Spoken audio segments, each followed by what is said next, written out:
ಕೋಟಿಗೂ ಹೆಚ್ಚು ಆಸ್ತಿಯನ್ನ ಮಾಡಿಕೊಂಡ್ರ ಮಾಲೂರು ತಹಶೀಲ್ದಾರ್ ವಿರುದ್ಧ ಸಚಿವರಿಗೆ ಸಾಲು ಸಾಲು ದೂರುಗಳು ಬಂದಿದೆ.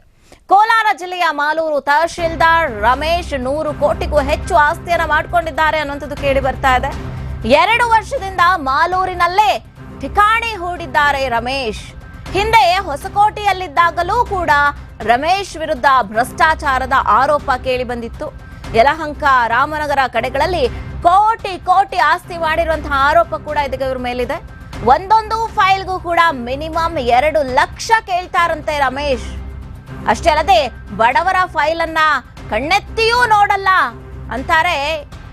ಅವರ ಮೇಲೆ ಕಂಪ್ಲೇಂಟ್ ಇದೆ. ಬಡವರ ಫೈಲ್ ಅನ್ನ ಗಮನಿಸೋದೇ ಇಲ್ಲ ಅಂತ ಮಾಲೂರು ಜನರೇ ಅವರ ಮೇಲೆ ಕಂಪ್ಲೇಂಟ್ ಅನ್ನ ಮಾಡ್ತಾ ಇದ್ದಾರೆ. ನಕಲಿ ದಾಖಲೆಯನ್ನ ಸೃಷ್ಟಿಸಿ ಕೋಟಿ ಕೋಟಿ ಮೌಲ್ಯದ ಆಸ್ತಿ ಮಾಡಿರುವಂತಹ ಆರೋಪ ಕೂಡ ಇದೀಗ ಇವ್ರ ಮೇಲೆ ಇರುವಂತದ್ದು. ಕಂದಾಯ ಸಚಿವರೇ, ಎಂಥ ಭ್ರಷ್ಟ ಅಧಿಕಾರಿಯನ್ನ ಯಾಕೆ ಇಟ್ಕೊಂಡಿದ್ದೀರಾ? ಭ್ರಷ್ಟ ರಮೇಶ್ ವಿರುದ್ಧ ನಿಮಗೂ ದೂರು ಬಂದಿದೆ. ಹಾಗೆ ಲೋಕಾಯುಕ್ತಕ್ಕೂ ದೂರು ಹೋಗಿದೆ ಇವರ ವಿರುದ್ಧ.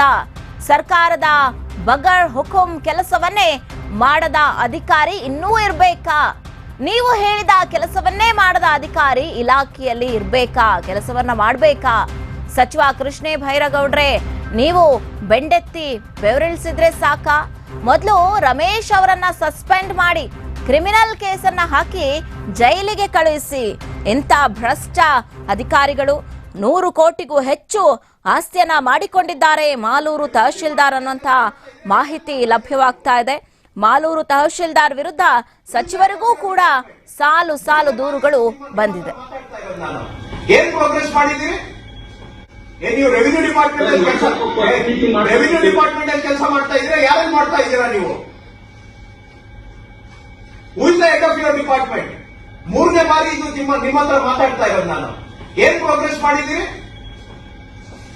51 ಫೀಲ್ಡ್ ವೆರಿಫಿಕೇಶನ್ ಆಗಿದೆ. ಇದು 1.5 ತಿಂಗಳಲ್ಲಿ 3 ಬಾರಿ ಮಾತಾಡಿದ್ದೇನೆ. ಫೀಲ್ಡ್ ವೆರಿಫಿಕೇಶನ್ ಆಗಿದೆ ಅಂತ ಹೇಳೋದು ನಿಮ್ಮ ಉತ್ತರನ? ನನಗೆ 2 ಬಂದಿದೆ ಸರ್. ನಾನು ಕೋಲಾರಿಗೆ ಬಂದಾಗ ಏನ್ ಹೇಳಿ ಬಂದೆ ನಿಮ್ಗೆ? ಜ್ಞಾಪಕಾದ್ರೂ ಇದೆಯನ್ರಿ? ಮಿನಿಟ್ಸ್ ಆಫ್ ದ ಮೀಟಿಂಗ್ ತೆಗೆದು ಕಳಿಸ್ಬೇಕಾ ನಿಮ್ಗೆ? ಆವತ್ತು ಇವ್ರಿಗೆ ಏನು ಸೂಚನೆ ಕೊಟ್ಟಿದ್ದೆ? 2ನೇದು ಕೋಲಾರಿಗೆ ಹೋದಾಗ ಏನ್ ಸೂಚನೆ ಕೊಟ್ಟಿದ್ದೆ? ಅದಕ್ಕೆ ಅವರು ಏನ್ ಮಾಡಿದ್ದಾರೆ? ನಂಬರ್ 1. ನಂಬರ್ 2, ಇವತ್ತು ವಿಡಿಯೋ ಕಾನ್ಫರೆನ್ಸ್ ಸ್ಟಾರ್ಟ್ ಆಗಿ ಅರ್ಧ ಗಂಟೆ ಆದ್ರೂ ಕೂಡ ಇವರು ಮೀಟಿಂಗ್ಗೆ ಬಂದಿಲ್ಲ. 2ಕ್ಕೂ ಸೇರಿ ನೀವು